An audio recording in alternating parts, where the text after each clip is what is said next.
നമ്മുടെ നിലയ്ക്കും വിലയ്ക്കും ചേരാത്തവരുമായിട്ട് ബന്ധം കൂടിയാലേ അവര് നമ്മളെ കൂടി അവരുടെ നിലവാരത്തിലേക്ക് വലിച്ചുകൊണ്ട് പോവും.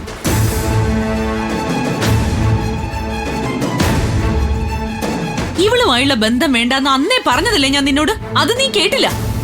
ഇപ്പൊ ഞാൻ എന്ത് ഭയന്നോ അത് തന്നെ സംഭവിച്ചു. എന്തിനാമേ ആവശ്യമില്ലാത്ത കാര്യങ്ങൾ പറയുന്നത്? ഞങ്ങൾ ചെയ്ത ഒരു മോശം പ്രവൃത്തിയാണെന്ന് ഞങ്ങൾക്ക് എപ്പോഴും തോന്നുന്നില്ല.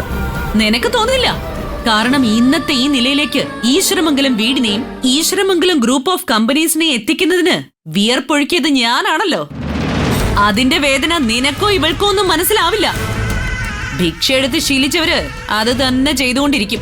നിന്നെ കൊണ്ടത് ചെയ്യിക്കുകയും ചെയ്യും. വീണ്ടും വീണ്ടും ഈ ഭിക്ഷ എന്ന വാക്ക് ഉപയോഗിക്കില്ല അമ്മേ. അതൊരു സോഷ്യൽ സർവീസ് ആണ്.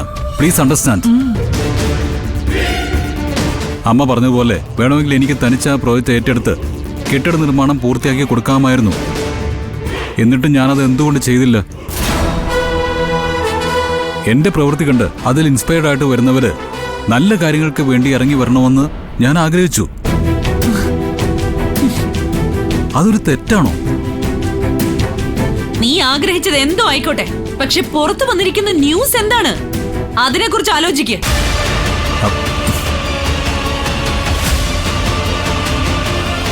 എനിക്ക് വരുന്ന മെസ്സേജുകൾ, ഫോൺ കോളുകൾ, മെയിലുകൾ മുഴുവനും നിന്റെ പ്രവൃത്തികളെ ആക്ഷേപിച്ചുകൊണ്ടുള്ളതാ.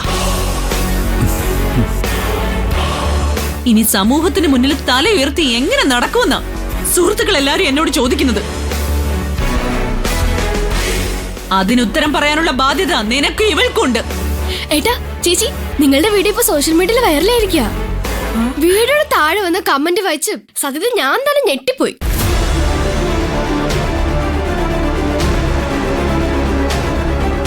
അടിപൊളി, സൂപ്പർ. ഗൗതമിന്റെയും നിധിയുടെയും ഈ പ്രവൃത്തി അഭിനന്ദനം അർഹിക്കുന്നുണ്ട്.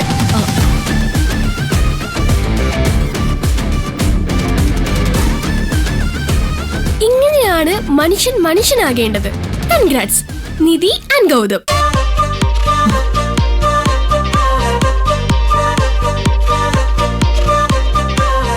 ഗൗതം ഗോപിനാഥിന്റെ ഈ മനസ്സിന് പ്രത്യേകം അഭിനന്ദനങ്ങൾ.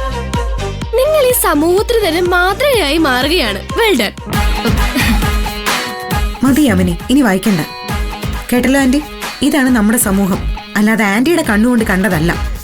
ഗൗതം, നീ വെറുതെ ഇവളുടെ വാക്ക് കേട്ട് ഇളകാൻ നിൽക്കണ്ട. നിന്റെ ബിസിനസ് സുഹൃത്തുക്കൾ വല്ലവരും ആയിരിക്കും. എടുത്ത് മറുപടി പറയ്, എല്ലാരും കേൾക്കട്ടെ. സ്പീക്കർ മോഡിലിട്. ഹലോ സാർ, ഞാൻ മലയാളവേദി മാസികയിൽ നിന്ന് വിളിക്കുക. ഒരു റിക്വസ്റ്റ് ഉണ്ടായിരുന്നു. ഞങ്ങൾക്ക് സാറിന്റെ ഒരു ഇന്റർവ്യൂ വേണമായിരുന്നു.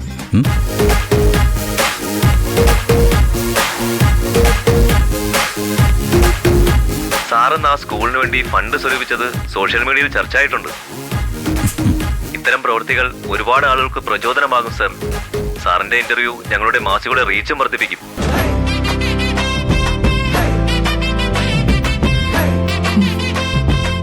എനിവേ, സാർ ചെയ്ത ആ സത്പ്രവൃത്തിക്ക് ഞങ്ങളുടെ മാസികയുടെ അഭിനന്ദനങ്ങൾ അറിയിക്കുന്നു. Thank you sir.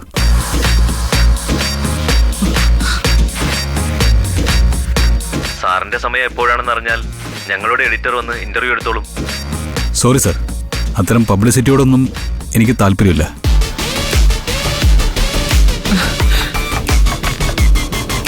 ഇത് പബ്ലിസിറ്റി ഒന്നുമല്ല സർ, മറ്റുള്ള ആൾക്കാർക്ക് ഒരു ഇൻസ്പിറേഷൻ ആവുന്നതിന് വേണ്ടിയാണ്. ഗൗതം ഗോപിനാഥിന് ഇങ്ങനെ ചെയ്യാമെങ്കിൽ ഞങ്ങൾക്കും ചെയ്യാമെന്നൊരു തോന്നലുണ്ടാകും മറ്റുള്ളവർക്ക്. എന്നാലത് വേണ്ട സർ. വേണം. ഓക്കെ പറയട്ടെ മോനെ. ഇന്നൊരു കൊടുക്കാനും പറ ചേട്ടാ, പറ. ശരി, ഓക്കെ സർ, സമ്മതിച്ചിരിക്കുന്നു. ഞാൻ സമയം അറിയിക്കാം. Thank you sir, thank you very much. Thank you.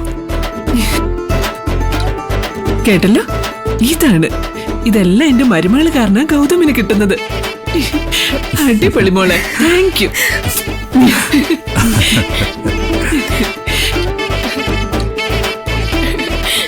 ചേച്ചി,